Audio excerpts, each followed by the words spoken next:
অনন্যা বিয়ের পরের দিন সকালবেলা ঘুম থেকে উঠে তার শ্বশুরবাড়ির কাউকেই বাড়িতে খুঁজে পায় না, যা দেখে সে ভীষণই আশ্চর্য হয়। উল্টে সে বাড়িতে অন্যান্য অচেনা লোকজনকে গিজগিজ করতে দেখে। যেহেতু অনন্যা সেই বাড়িতে নতুন বউ, তাই সে কিছুই বুঝে উঠতে পারে না। আচ্ছা শুনুন, বলছি এটা তো আমার শ্বশুর বাড়ি। আমি কালকে এখানে নতুন বিয়ে করে এসেছি, কিন্তু আমি আমার শ্বশুর বাড়ির কাউকেই দেখতে পাচ্ছি না। আপনাদেরও তো আমি চিনতে পারছি না। আপনারাও কি আমার শ্বশুর বাড়ির কোনো আত্মীয়? আমার শাশুড়ি মা, আমার স্বামী, ওরা সবাই কোথায় গেছে বলুন তো? ও আচ্ছা, আপনি তাহলে বাড়িওয়ালার বৌমা। আসলে আপনার শ্বশুর শাশুড়ি আপনার জন্য একটা ঘর খালি করে রেখে দিয়েছেন। আমরা এই বাড়িতে ভাড়া থাকি। এই যে বাড়ি থেকে বেরিয়ে ডান দিকে তাকাবেন, ওখানেই আপনার শ্বশুর বাড়ি সবাইকে পেয়ে যাবেন। এমন কথা শুনে অনন্যা খুবই অবাক হয়, কিন্তু সে আর কথা না বাড়িয়ে বাড়ি থেকে বেরিয়েই ডান দিকে তাকায়। তখনই সে তার শ্বশুর, শাশুড়ি, বর এবং ননদকে ফুটপাতে বসে রান্নাবান্না করতে দেখে, যা দেখে অনন্যা তখনই তাদের কাছে চলে যায়। আপনাদের এত বড় বাড়ি থাকতে আপনারা এরকম ফুটপাতে বসে রান্না বান্না করছেন কেন? আমি সেই তখন থেকে আপনাদের খুঁজেই যাচ্ছি। চলুন বাড়িতে চলুন, আজকে তোমার প্রথম রান্নার দিন। আমি আপনাদের সবাইকে ভালো ভালো রান্না করে খাওয়াবো। এটাই তো আমাদের বাড়ি বৌমা। আসলে আমাদের নামে একটা বাড়ি থাকলেও আমরা ওই বাড়িটা ভাড়া দিয়ে রেখেছি, আর আমরা সবাই ফুটপাতেই থাকি। এমনিতেও আমাদের বাড়িতে থাকতে খুব বেশি ভালো লাগে না। বলেন কি, আপনাদের বাড়ি ছেড়ে শেষে কিনা ফুটপাতে থাকতে ভালো লাগে? আপনারা কি সব পাগলামি শুরু করেছেন? চলুন বাড়িতে চলুন। এভাবে ফুটপাতে নোংরার মধ্যে থাকা যায় নাকি? চারিদিকে ধুলোবালি উঠছে, লোকে তো আমাদের ভিখারি ভাববে। না বৌদি, আমাদের ফুটপাতে থাকতে থাকতে অভ্যাস হয়ে গেছে। রাস্তায় বসে থাকলে কি সুন্দর মানুষের চলাচল দেখতে পাওয়া যায়, খোলা হাওয়া পাওয়া যায়, তাই আমরা রাস্তাতেই থাকি। তাছাড়াও আমরা ইচ্ছা করলে বাড়িতে থাকতে পারবো না, কারণ আমাদের বাড়িটা তো ভাড়া দেওয়া হয়েছে, আর এই ভাড়া থেকে আমাদের প্রচুর টাকা ইনকাম হয়। তোমার যদি ফুটপাতে থাকতে কষ্ট হয়, তুমি চাইলে বাড়িতে গিয়েই থাকতে পারো। আমরা তোমার জন্য আলাদা একটা ঘর রেখে দিয়েছি, তুমি সেই ঘরে গিয়ে শুয়ে পড়ো। আমাদের রান্না বান্না হয়ে গেলে তোমাকে আমরা ডেকে নেব। আকাশ এরকম বললেও অনন্যা কিছুতেই সেই বাড়িতে ফিরতে চায় না, কারণ অনন্যা সবার সাথে মিলেমিশেই সংসার করতে চায়। তাই সেও তার শ্বশুরবাড়ির লোকেদের সঙ্গে ফুটপাতেই বসে পড়ে। কিন্তু রাস্তার উপর দিয়ে এত বেশি গাড়ি ঘোড়া যাতায়াত করে যে কিছুক্ষণের মধ্যেই রাস্তার ধুলোতে অনন্যার ভীষণই হাঁচি শুরু হয়ে যায়। হাঁচি হাঁচি, ওরে বাবারে, এই রাস্তায় এত ধুলো।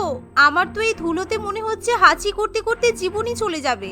আকাশ, আমি আর পারছি না। আমার মনে হয় আমাদের সবারই বাড়িতে যাওয়া উচিত। তোমাকে তো বাড়িতে যেতে বললাম, তুমি তো যেতে চাইলে না। তাতে আমার কি দোষ বলো? আমি তো তোমার জন্য সব রকম ব্যবস্থাই করে রেখেছি। তুমি যদি না যেতে চাও, তাহলে তো আমার কিছু করার নেই। তোমার না মাথায় কোনো বুদ্ধি নেই। আমি তোমাদের সবার সঙ্গে সংসার করতে এসেছি, আর তুমি আমাকে একা একা ওই বাড়িতে থাকতে বলছো? আমি ওখানে কি করে থাকবো অত ভাড়াটিয়ার মাঝে? তোমরা সবাই না গেলে আমি কি করে ওই বাড়িতে যেতে পারি? অনন্যার কথাই কেউ কোনো রকম ভাবে পাত্তা দেয় না, কারণ অনন্যার শ্বশুরবাড়ি সকলেই ফুটপাতে থাকতেই পছন্দ করে। তাছাড়া বাড়ি ভাড়া দিয়ে তারা মোটা টাকা ইনকাম করত, তাই তাদের আর কোনো রকম অসুবিধা থাকে না। কিন্তু অন্য কারোর অসুবিধা না হলেও অনন্যার ভীষণই অসুবিধা হতে থাকে। রাত্রিবেলা তারা সবাই ফুটপাতেই বিছানা করে শুয়ে পড়ে, কিন্তু গাড়ির আওয়াজে কিছুতেই অনন্যার ঘুম আসে না। দূর বাবা, এ কোথায় এসে পড়লাম? অত সুন্দর শ্বশুরবাড়ি দেখে আমি বিয়ে করলাম, এদিকে এখন দেখছি শ্বশুরবাড়ির লোকেরা ফুটপাতে থাকে। এত গাড়ির আওয়াজে আমি কি করে ঘুমাবো? অনন্যা কিছুতেই ঘুমাতে পারে না। কিছুক্ষণের মধ্যেই পাড়ার কতগুলো কুকুর এসে অনন্যার গা শুকতে শুরু করে। এমনকি সেই কুকুরগুলো অনন্যার গায়ে টয়লেট করে দেয়, যার ফলে অনন্যা চিৎকার করে লাফ দিয়ে ওঠে। এ বাবা, ছি! তুই আমার গায়ে হিসু করলি? তোর সাহস তো কম নয়। এই জন্য আমি ফুটপাতে থাকতে চাইছিলাম না। কুকুর কোথাকার, আমার ভালো লাগছে না। আমি বাড়ি যাব, আমাকে কেউ নিয়ে চলো। শেষমেশ কিনা কুকুরে আমার গায়ে হিসু করে দিল। ছি! অনন্যা এমন করে কান্নাকাটি করে যে তার শ্বশুরবাড়ির সকলেরই ঘুম ভেঙে যায়। এমনকি ফুটপাতে শুয়ে থাকা অন্যান্য লোকেদেরও ঘুম ভেঙে যায়। তাই তারা খুবই বিরক্ত বোধ করে। আহ বৌমা, কি হচ্ছেটা কি? আমাদের চারপাশে আরো প্রতিবেশীরা আছে, তারাও তো ঘুমাচ্ছে। তুমি এরকম চিৎকার করে উঠলে লোকে ভাবছে কি নাই কি হয়েছে। আপনি এসব কি বলছেন? আপনার গায়ে যদি কুকুরে হিসু করে দিত, আপনি কি কিছুই বলতেন না? আমার এমনি কুকুর পছন্দ নয়, তার উপর আমার গায়ে ওই কালো কুকুরটা এসে হিসু করে দিয়েছে। আসলে যে তোমার গায়ে হিসু করেছে ও তোমাকে চেনে না, চিনলে তোমার গায়ে হিসু করতো না। তুমি তো নতুন, তাই ও তোমাকে চেনার চেষ্টা করছে। ও কোনো ব্যাপার নয়, পরের দিন থেকে চিনে গেলে তোমার গায়ে আর হিসু করবে না।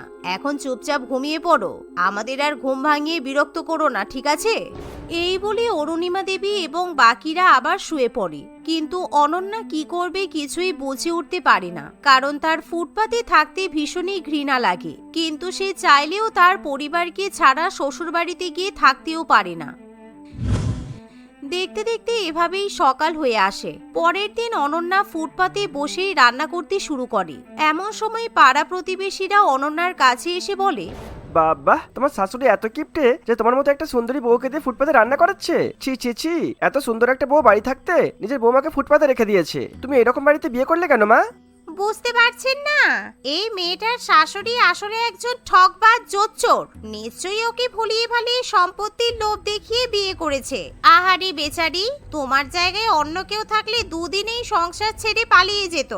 হ্যাঁ, এই কথাটা সত্যি যে আমি জানতাম না আমার শ্বশুরবাড়ির লোকেরা সবাই ফুটপাতে থাকে। তবে আমার শ্বশুরবাড়ির লোকেরা কেউ একটাও মিথ্যা কথা বলেনি। আপনারা দয়া করে আমার শাশুড়ি মায়ের নামে উল্টোপাল্টা কথা বলবেন না। এই বলে অনন্যা আবার রান্না করতে শুরু করে। কিন্তু কিছুক্ষণের মধ্যেই রাস্তার একটা গাড়ি থেকে কেউ একটা কোল্ড কফির কাপ ফুটপাতের দিকে ছুঁড়ে মারে, আর যেটা গিয়ে অনন্যার কড়াইয়ের উপর পড়ে। এতে করে অনন্যা ভীষণই রেগে যায়। এই, আপনি আমার কড়াইয়ের উপরে এই কাপটা ফেললেন কেন? আপনার কোনো সিভিক সেন্স নেই? পাশে তো ডাস্টবিন ছিল, সেই ডাস্টবিনেই ফেলতে পারতেন। আপনার জন্য আমার রান্নাটা নষ্ট হয়ে গেল, বেয়াদব লোক কোথাকার। Civic sense? আপনি আমাকে সিভিক সেন্স শেখাচ্ছেন? আমার কাপটা নয় ডাস্টবিনে ফেলতে গিয়ে ভুল করে আপনার দিকে চলে গেছে, কিন্তু আপনি কেন ফুটপাতে বসে রান্না করছেন? ফুটপাতে কি রান্না করার জায়গা?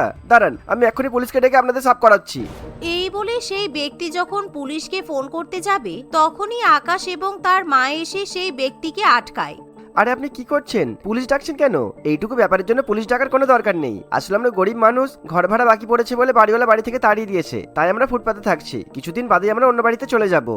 আকাশের কথা শুনে সেই ব্যক্তির দয়া হয়, তাই সেই ব্যক্তি আর কিছু না বলে সেখান থেকে চলে যায়। কিন্তু এই ঘটনায় অনন্যা খুবই রেগে যায়। এই, তুমি ওই লোকটাকে মিথ্যা কথা বললে কেন? আমাদের বাড়িওয়ালা তাড়িয়ে দিয়েছে, আমাদের বাড়ি নেই, তোমার জন্য আমাদের ভিখারি সেজে থাকতে হচ্ছে। আরে বাবা, তুমি বুঝতে পারছো না, ওই ভদ্রলোক যদি এখনই পুলিশকে ডাকতো তাহলে পুলিশ আমাদের সমস্ত নথিপত্র যাচাই করে দেখতো যে আমরা অন্য কোনো দেশ থেকে এসেছি কিনা। তখন সেটা নিয়ে আবার অনেক বড় ঝামেলা হয়ে যেতে পারতো, তাই আমি লোকটাকে মিথ্যা কথা বললাম। হ্যাঁ, আর এইসবের চক্করে পড়ে আমাদের ফুটপাতে থাকাটাই বন্ধ হয়ে যেত। তুমিও না বৌমা, তোমার যেন সবকিছুতেই প্রবলেম। একটু ফুটপাতে থাকতে গেলে মানিয়ে নিয়ে চলতে হবে, অত ধরতে গেলে হয় না। এভাবে অনন্যাকে তারা বকাবকি করে চুপ করিয়ে দেয়, তাই অনন্যার আর কিছু করার থাকে না। দেখতে দেখতে এভাবে আরো দু একদিন কেটে যায়।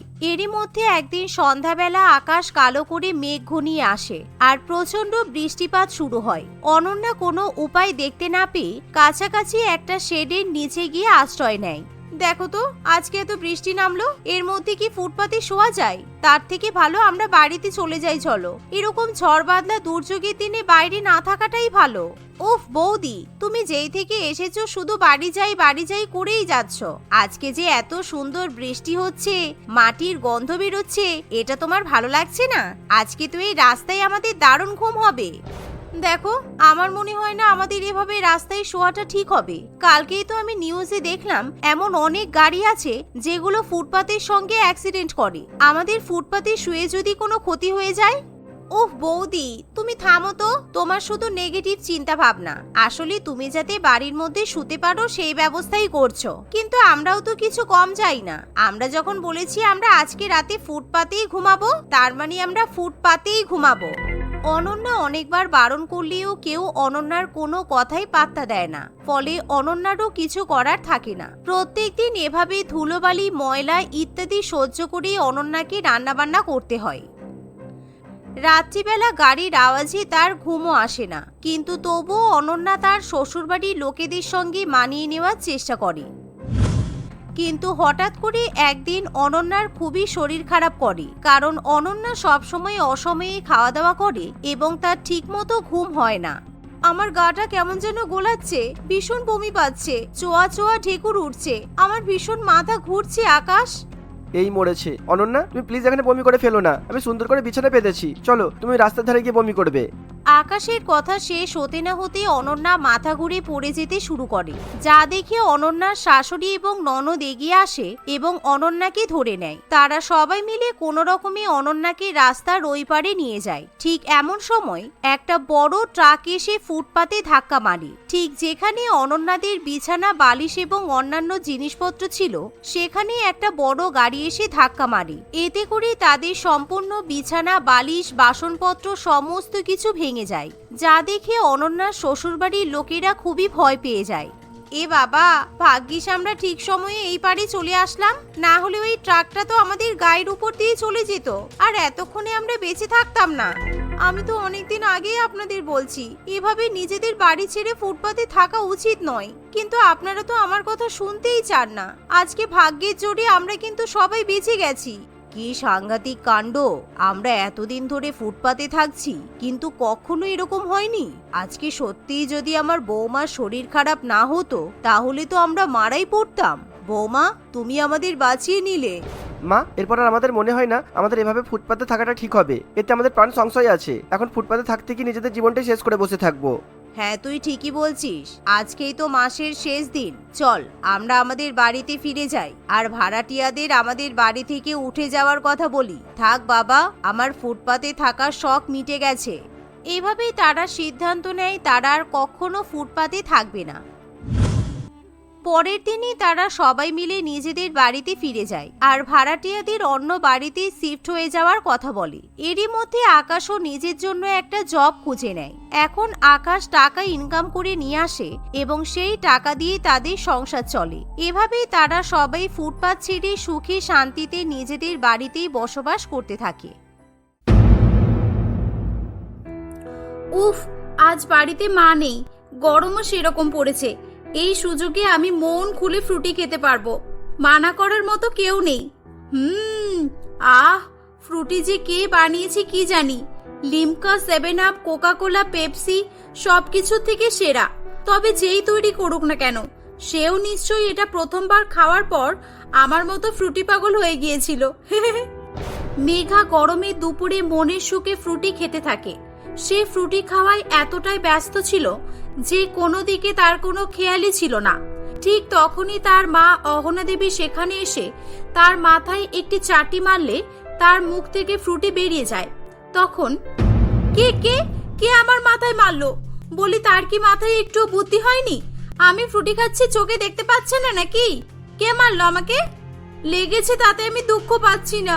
আমার যে এতটা ফ্রুটি নষ্ট হয়ে গেল, এটার কি হবে? কই দেখি, কি আমার সামনে এসো তো। হ্যাঁ, এসেছি। এই নে, এবার কি করবি বল। বেশি উল্টো পাল্টা বকলে না, ফ্রুটি যেরকম মাটিতে পড়ে গড়াগড়ি খাচ্ছে, তোকেও ঝাঁটাপেটা করে মাটিতে লুটোপুটি খাওয়াবো। মা, তুমি? আমি ভেবেছি হয়তো আমার বন্ধু সোনালি এসেছে। সোনালিও আমাকে এরকম পেছন থেকে মাথায় মারে। হ্যাঁ, তা বুঝেছিস, ভালো হয়েছে। এবার আমাকে বলতো, তুই রোজ এরকম পাগলের মতো ফ্রুটি কেন খাস? আর ফ্রুটি খাওয়ার জন্য এত মার খাস, তবুও তোর ভয় পায় না? আরে মা, তুমি জানো না, ফ্রুটি খেতে আমার খুব ভালো লাগে। আর ফ্রুটির জন্য মার কেন? আমি সবকিছুই করতে রাজি আছি। এমনকি তুমি যদি আমাকে মেরে হসপিটালে ভর্তি করে দাও, তাহলেও আমি ওষুধের সঙ্গে ফ্রুটি মিশিয়ে খাবো। এই তোর রোজের একই ডায়লগ শুনতে আর ভালো লাগে না। তোর যা ইচ্ছে তাই কর। এই অত্যাধিক গরমে এমনিও রান্নাঘর থেকে এসে আমার মাথা গরম হয়ে আছে। এটা ছিল বোলপুরের ঘটনা, যেখানে মেঘা তার মা অহনা দেবীর সঙ্গে থাকতো। মেঘা ফ্রুটি খেতে খুবই ভালোবাসতো, আর সে ফ্রুটি প্রথম থেকেই খেয়ে আসছে। এমনকি সে কোনো দিন জল না খেয়ে ফ্রুটি খেয়েই কাটিয়ে দিত। মেঘার এই অভ্যাসের জন্য তার মা অহনা দেবী খুবই চিন্তায় থাকতো। মেঘা তার মায়ের কাছে কথা শুনে বাড়ি থেকে বেরিয়ে পড়ে। সে বাস স্ট্যান্ডে এসে দাঁড়িয়ে পড়ে। বাস স্ট্যান্ডে আগে থেকে একটি মেয়ে মুখ ঢেকে দাঁড়িয়েছিল। মেয়েটি মেঘার কাছে গিয়ে তার কাঁধে হাত দিলে মেঘা তাকে চিনতে না পেরে চমকে ওঠে। আরে, কে আপনি? কথাবার্তা কিছুই নেই, হঠাৎ করে এসে আমার কাঁধে হাত দিলেন কেন? আপনার সাহায্যের দরকার দূর থেকেই বলতে পারতেন। আরে, এ তুই কি বলছিস? আমি সাহায্য চাইবো কেন? আমি সোনালি, এই দেখ তোর বন্ধু, তোর হবু ননদ। আর গরম থেকে নিজেকে বাঁচানোর জন্যই মুখ ঢাকা দিয়েছি। যা গরম পড়েছে, বাবারে বাবা। তোর বিশ্বাস না হলে আমি মুখ খুলছি, দেখ। সোনালি ঠিকই বলছিল। আসলে সোনালী সত্যি সত্যি মেঘার ননদ ছিল। মেঘা কাবির নামের একটি ছেলেকে পছন্দ করত, আর সোনালী কাবিরেরই বোন ছিল। সোনালী তার মুখ খুললে মেঘা বলে, আরে গাধা, তা তুই এভাবে মুখ ঢাকা দিয়ে থাকলে আমি কিভাবে বুঝবো? আমি তো প্রথমে ভেবেছি কোনো ভিক্ষুক ভিক্ষা চাইতে এসেছে। আর কাবির তো তোকে প্রতিদিন রেখে যায়, কই আজকে এলো না তো? হ্যাঁ, আসার তো কথা, আমিও বললাম, কিন্তু অত্যাধিক গরম পড়েছে বলে এলো না। আর ওই আমাকে এভাবে মুখ ঢাকা দিয়ে ডাকাতের মতো বের হওয়ার চুক্তিটা দিল। আর শোন, তোর খুব হাসি পাচ্ছে তাই না? এই শোন, তোর রোজ রোজ কি হয় আগে সেটা বলতো। তোর জন্য প্রতিদিন এই রোদ্দুরে কতক্ষণ দাঁড়িয়ে থাকতে হবে শুনি? এখানে দাঁড়িয়ে দাঁড়িয়ে কটা বাস ছেড়ে দিতে হয়েছে সেটা তোর কোনো ধারণা আছে? আরে ভাই, তুই একটু চুপ কর। আর এই নে ফ্রুটি খা, গরমে মাথা ঠান্ডা হবে। হ্যাঁ, আমাকে আর অত তেল মারতে হবে না, তুই আমার বৌদি, তাই আজকে বেঁচে গেলি। কই ফ্রুটিটা দে। ইস বাবারে, কি গরম ছি! এতদিন পর কোনো জিনিস খাওয়াচ্ছিস, তাও আবার ঠান্ডা নয়। গরম ফ্রুটি কেউ কিভাবে খায়? ফ্রুটি তো ঠান্ডা ঠান্ডা খেতে ভালো লাগে। এই তুই চুপ কর তো, আমার যত খুশি বদনাম কর, আমার ফ্রুটির বদনাম করবি না, বুঝেছিস? ফ্রুটি ঠান্ডা হোক কিংবা ফুটন্ত গরম, আমার ভালো লাগে আর লাগবে। তোর ভালো না লাগলে তোকে খেতে হবে না, আমাকে দিয়ে দে, আমি খাচ্ছি। মেঘা এই বলেই সোনালীর হাত থেকে ফ্রুটির বোতলটা কেড়ে নেয়। এটা দেখে সোনালী একেবারে হতবাক হয়ে যায়। এভাবে বেশ কয়েকদিন কেটে যায়। এমনই একদিন মেঘা কাবিরকে দেখা করার জন্য ডাকে, যেখানে মেঘা আগেই পৌঁছে গিয়েছিল, কিন্তু কাবির তখনও পৌঁছায়নি। এই কাবিরের কি হয় কি জানি, দাঁড়িয়ে দাঁড়িয়ে দুটো ফ্রুটির বোতল শেষ হয়ে গেল, এখনো এলো না। যতক্ষণ ফ্রুটি খাচ্ছিলাম গরম পড়েছে বলে মনে হচ্ছিল না, কিন্তু এখন শেষ হয়ে যেতে যেন বেশি গরম লাগছে। হ্যাঁ, এক কাজ করি, সোনালীর মতো আজও আমি মুখ ঢেকে নিই, তাহলে একটু কম রোদ্দুর লাগবে। এই বলে সোনালী কাপড় দিয়ে তার মুখ ঢেকে নেয় এবং বেশ কিছুক্ষণ ফ্রুটির খালি বোতলকে উল্টে পাল্টে দেখতে থাকে। ঠিক তখনই সেখানে কাবির বাইকে করে আসে এবং মেঘার মুখ ঢাকা থাকায় সে মেঘাকে চিনতে পারে না। কাবির মেঘার পাশে দাঁড়ালে মেঘা তার বাইকে উঠতে যাবে তখন, আরে আরে, কি নির্লজ্জ মেয়ে রে বাবা! ফুটির বোতল শেষ না হতে হতেই অন্য ছেলের বাইকে উঠে পড়ছে। আপনার এরকম ঝাড়াপাটি কেন বলুন তো? আর ওই মেয়েটাকেও বললাম, এই গরমে বাইরে বের হব না। না, বের হও না, বের হও না, দরকার আছে। নিজে তো আসেনি, আর আমার আসতে একটু দেরি হলেই নাটক শুরু করে দিত। ভালোই হতো যদি গরমকালে ব্রেকআপ করে নেওয়া যেত, তাহলে এদের প্রতিদিনের বিরক্ত থেকে বাঁচতাম। যান যান, গিয়ে বাসের লাইনে দাঁড়ান, বাস আসবে, উঠে পড়বেন। যত সব। ও ঠিকই বলেছ, আমি ঝাড়া পাটি তাই না? ফ্রুটি শেষ হতে না হতেই অন্যজনের বাইকে চাপছি। আর কি বললে জানো, গরমকালে ব্রেকআপ, তাই তো? তুমি এক কাজ করো, তোমাকে গ্রীষ্ম বর্ষা শীত খুঁজতে হবে না, তোমাকে সম্পর্কেই থাকতে হবে না, ওকে? আজ থেকে আমাদের ব্রেকআপ ব্রেকআপ ব্রেকআপ। এই না না, এরকম করো না। আসলে তুমি মুখ ঢাকা দিয়েছিলে, তাই আমি তোমাকে চিনতে পারিনি। এই দেখো আমার সোনা, যে দেখো দেখো আমি তোমার জন্য কি এনেছি, এই দেখো। এই বলে কাবির তার ব্যাগ থেকে একটা ফ্রুটির বোতল বের করে। এতক্ষণ পর্যন্ত মেঘা কথাই বলে যাচ্ছিল, কিন্তু ফ্রুটির বোতলটি দেখে মেঘার রাগ কমে যায় এবং সে চুপ হয়ে ফ্রুটি খেতে শুরু করে। এভাবেই আরো কয়েকদিন কেটে যায়। ইতিমধ্যে মেঘার সঙ্গে কাবিরের বিয়ের দিন ঠিক হয়ে যায়। কয়েকদিনের মধ্যে তাদের বিয়েও হয়ে যায়। বিয়ের পর একদিন মেঘা রান্না করছিল, তখন উফ বাবারে, এত গরম পড়েছে, রান্নাঘরে থাকাটাই দুষ্কর হয়ে পড়েছে। আর এই কাবিরকে কতদিন ধরে বলছি বাড়ির পাখাগুলোকে সার্ভিস করাতে, এই তো কোনো গুরুত্বই দেয় না। আরে মেঘা, তুমি এত রেগে যাচ্ছ কেন? এই দেখো আমি তোমার জন্য কি এনেছি, এটা দেখলেই তোমার মাথা ঠান্ডা হয়ে যাবে। ঠান্ডা ঠান্ডা ফ্রেশ ফ্রুটি, এই দেখো। না থাক, আমাকে আর ঘুষ দিতে হবে না, আমি যেন ফ্রুটি কোনোদিনও খাইনি। এই দেখো, আমার সামনে 2 লিটারের বোতল রাখা আছে, ফ্রুটি ছাড়া আমি কিছু করতেই পারি না, বুঝেছো? এই তুমি কবে পাখাটা সারাবে বলো তো? আমি তো তোমাকে এসি লাগাতে বলছি না, সামান্য পাখা সারানোর কথা বলছি, তাই না? আরে বাবা, আমি কি সারাবো না বলেছি নাকি? আর দেখো, গরম কিন্তু এমনি এমনি হচ্ছে না, এর পিছনেও একটা অনেক বড় কারণ আছে, বুঝেছো? আসলে তুমি তো এমনিতেই হট, আবার তার উপরে গরম পড়েছে, তাই এই রান্নাঘরের আবহাওয়াটাও গরম হয়ে উঠেছে। হ্যাঁ, এই সিনেমার ডায়লগটা শোনাই বাকি ছিল, এবার যাও তো, আমার ভালো লাগছে না। আরে কি, আমাকে ফ্রুটিটা দিতে এলে আবার নিয়ে যাচ্ছ কেন? রেখে যাও। এই বলে মেঘা ফ্রুটি নিয়ে খাওয়া শুরু করে দেয়। ফ্রুটিটি অনেক বেশি ঠান্ডা হওয়ায় তার খুব ভালো লাগে। বা ঠান্ডা ফ্রুটি তো খেতে আরো দারুণ লাগে। কি সুন্দর লাগলো ফ্রুটিটা। আমি তো এবার রোজ রোজ ঠান্ডা ফ্রুটিই খাবো। আমি তো আগে ভাবতাম ফ্রুটি ঠান্ডা হোক কিংবা গরম একই খেতে, কিন্তু নয়, ঠান্ডা ফ্রুটি খেতেই বেশি ভালো লাগে। এটা খেয়ে আমার গরম এক নিমেষে শেষ হয়ে গেল। এই কাবির, তুমি রোজ আমাকে ঠান্ডা ফ্রুটি এনে দেবে, হ্যাঁ, একেবারে বরফ জমে থাকা ফ্রুটি। যাক, মনে হয় কাজ হয়েছে। যেই ভয়টা করছিলাম সেটা হলো না। এভাবেই রোজ রোজ ঠান্ডা ফ্রুটি এক গ্লাস করে এনে দিলেই চলবে। তাহলে মায়ের ছাড়ও খেতে হবে না। আসলে কাবিরের মা ঈশিতা দেবী খুবই কৃপণ প্রকৃতির মহিলা ছিল। তাদের বাড়িতে পাখা, ফ্রিজ সবকিছুই ছিল, কিন্তু ইলেকট্রিক বাঁচানোর জন্য সেগুলোকে সে কখনোই চালাতো না। আর মেঘা নতুন নতুন এই বাড়িতে এসেছিল, তাই কাবির ওগুলো খারাপ বলেই চালাচ্ছিল। উফ, আজকে বড্ড গরম পড়েছে। কাবিরও বাড়িতে নেই। এখন ঠান্ডা ফ্রুটি খেতে খুব ইচ্ছা করছে, কিন্তু এই বাড়িতে ফ্রিজ, পাখা সবকিছুই তো খারাপ। দূর, আমার ভালো লাগে না। এই গরমে ঠান্ডা ফ্রুটি না খেলে হয়? দেখি তো, আমি ফ্রিজের সুইচটা মেরে দেখি। আরে আরে দাঁড়াও, কোথায় যাচ্ছ? এই যে আমি তোমার জন্য ঠান্ডা ঠান্ডা ফ্রুটি নিয়ে এসেছি।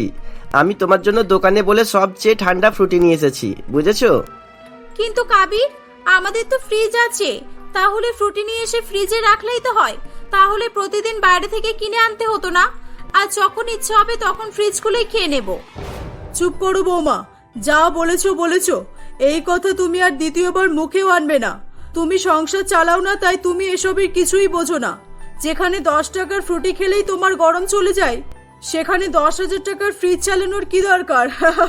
কিরে কাবির, তুই বৌমাকে কিছু বলিসনি? নাও, এবার নিজেদের প্রেস্টিজ পাংচার করতে এসেছে। হে ঈশ্বর, এই কিপটে মাকে নিয়ে কি করি? না না মা, সেরকম কিছুই নয়। আসলে মেঘা, তোমাকে বললাম না আমাদের ফ্রিজ খারাপ। মিস্ত্রি সারাতে কয়েকদিনের মধ্যেই চলে আসবে। কি বললি? ফ্রিজ চালাবি? ইলেকট্রিকের বিল কি তোর বাপ ভরবে? আর একবারে যদি এই কথাটা মুখে আনিস, তাহলে সত্যি সত্যি খারাপ করে রাখবো, বলে দিলাম। আমি এগুলো বাড়ি সাজাতে কিনেছি, তোদের ঠান্ডা জল ফ্রুটি খাওয়ার জন্য নয়, বুঝেছিস? হ্যাঁ হ্যাঁ, চুপ করো মা। আমার এটা 1000 বার শোনা হয়ে গেছে। আর খারাপ করতে হবে না, এতদিন পড়ে আছে, হয়তো এমনিও খারাপ হয়ে যাবে। চুপ কর। ফ্রিজ খারাপ হয়নি, খারাপ হয়েছে তোদের মাথা। জানিস না ইলেকট্রিক ইউনিটের কত রেট? কারেন্টের বিল কি তোর বাপ ভরে যাবে? যত সব। আর এই দেখ, কি বলছিলি যেন খারাপ হয়ে গেছে? কেমন চলছে নিজের চোখেই দেখে নে। এই বলে ঈশিতা দেবী ইলেকট্রিক বোর্ডে সুইচ টিপে ফ্রিজটি চালাতে যায়, কিন্তু সেটি অনেকদিন পড়ে থাকার কারণে পুরোই শর্ট সার্কিট হয়েছিল। ঈশিতা দেবী বোর্ডে হাত দেওয়া মাত্রই তার খুব জোরে কারেন্ট শক লাগে এবং সে আছাড় খেয়ে মাটিতে পড়ে যায়। এটা দেখে কাবির ও মেঘা তাকে হসপিটালে নিয়ে যায়। বেশ কয়েকদিন পর ঈশিতা দেবী আবারও আগের অবস্থায় ফিরে আসে। বাড়িতে এসে, বাবা কাবির, তুই এই ফ্রিজটাকে বাড়ি থেকে বের করে দে। এরকম খারাপ জিনিস আমাদের বাড়িতে রাখিস না। কোথায় কি হাত দেবে এটাতে? সে নিয়ে চিন্তা করতে হবে না মা, আমি মেকানিক ডেকে এটা সারিয়ে নিয়েছি। আসলে এটা দীর্ঘদিন পড়ে থাকার কারণে শর্ট সার্কিট হয়েছিল। আর এই নাও আমাদের ফ্রিজের ঠান্ডা ঠান্ডা ফ্রুটি। আর হ্যাঁ, কারেন্টের বিল আমার বাপ নয়, মা ভরবে। এটা শুনে সকলেই হেসে ফেলে। তারপর থেকে প্রতিদিনই তারা ফ্রিজ চালাতো এবং গরমে ঠান্ডা জল এবং কোল্ড ড্রিঙ্কস খেয়ে তারা সকলেই খুশি হতো।